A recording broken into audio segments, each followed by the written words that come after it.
Gold rate ఎంత పెరిగినా కొనుగోలులో తగ్గేదేలే అంటోంది ఆర్బీఐ. గోల్డ్ నిల్వల పెంపుపై ఫోకస్ పెట్టిన ఆర్బీఐ గత ఆర్థిక సంవత్సరం రెండో అర్ధభాగంలో 25 టన్నుల బంగారాన్ని కొనుగోలు చేసింది. ఇతర దేశాల కేంద్ర బ్యాంకులకు పోటీగా ఆర్బీఐ సైతం వ్యూహాత్మకంగా వ్యవహరిస్తూ పెద్ద మొత్తంలో గోల్డ్ నిల్వలను పెంచుకుంటోంది.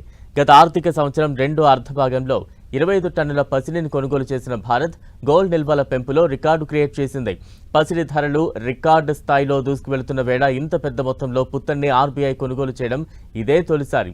గతేడాది సెప్టెంబర్ నాటికి ఆర్బీఐ వద్ద 854.73 మెట్రిక్ టన్నుల బంగారం నిల్వలు ఉండగా ఆ మొత్తం 879.59 టన్నులకు పెరిగింది. గత ఆర్థిక సంవత్సరంలో మొత్తంగా 57 టన్నుల పసిడిని ఆర్బీఐ కొనుగోలు చేసింది.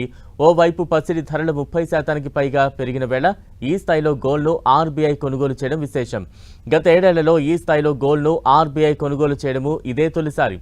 ఆర్బీఐ వద్ద ఉన్న మొత్తం పసిడి నిల్వల్లో స్థానికంగా 511.99 టన్నులు నిల్వ చేయగా bank of England, bank for international settlements వద్ద 348.62 టన్నులు, గోల్డ్ డిపాజిట్ల రూపంలో 18.98 టన్నులు ఉన్నాయి. గత ఆర్థిక సంవత్సరం తొలి అర్ధభాగంలో ఇంగ్లాండ్ నుంచి భారీ ఎత్తున బంగారం నిల్వలను ఆర్బీఐ భారత్కు తరలించింది.